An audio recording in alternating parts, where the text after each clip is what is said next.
So hurricane season just got underway, and there are serious concerns that FEMA is not ready for what's to come. Hey everybody, I'm Ruben Jones. Look, if you've been through a natural disaster, you know all about FEMA. It's the federal agency that makes sure the federal dollars are transferred to the states and local governments after a natural disaster hits, making sure people get rental assistance, making sure they've got what they need after that storm hits. But under the Trump administration, this agency is going through big changes, and there are concerns about what's to come. A lot of the attention we hear about FEMA started when Tropical Storm Helene hit western North Carolina. Then candidate Donald Trump really centered a lot of criticism at the agency. And after the president was elected, where was the first place he visited once he got sworn in? Western North Carolina. I think we're going to recommend that FEMA go away. And we pay directly, we pay a percentage to the state. So that created quite the reaction because everybody was wondering, well, what's going to happen with FEMA? The president created what's known as the FEMA Review Council to look at what sort of changes the agency should go through.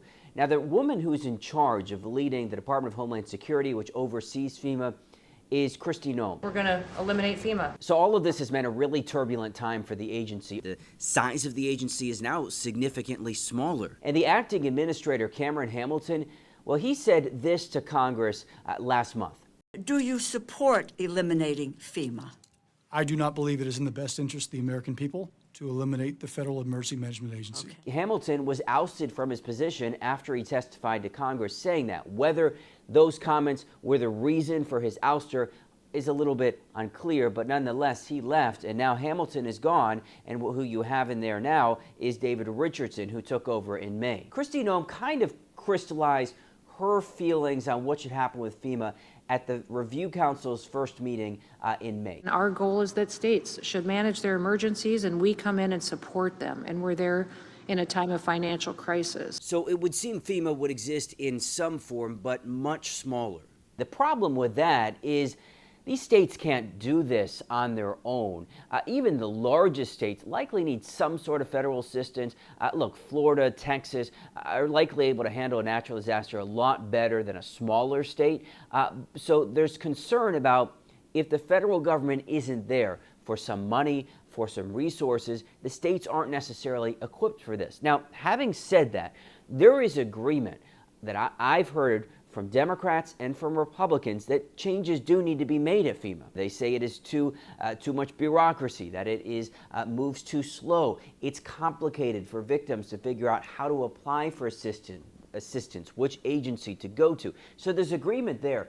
And there's also agreement, from what I've heard, that there needs to be some sort of federal body in place that coordinates the resources that are available to states after a natural disaster. We need a core group of folks in Washington, D.C. to consult with states with matters that they may not be familiar with, whether that is called FEMA or whether it's called something else. Now, another aspect to this is how much the federal government, how much FEMA matches states in their recovery after natural disasters. So take North Carolina recovering from Helene, for example. And this has gotten some attention. North Carolina had asked FEMA to extend its 100% match, which means the federal government would match 100% of what the state was spending on debris removal from Helene. FEMA said, no, we are not going to continue that 100% match. We are going to drop it down to what is 90%.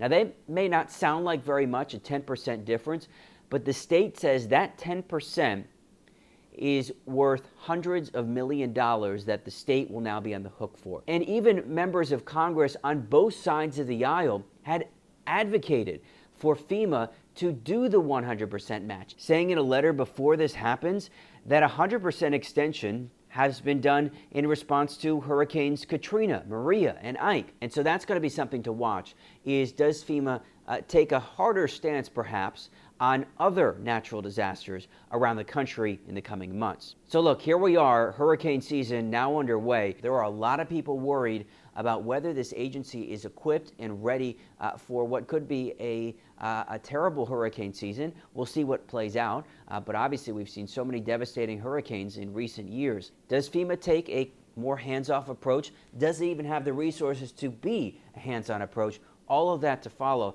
as this agency continues to be a major focus and point of controversy.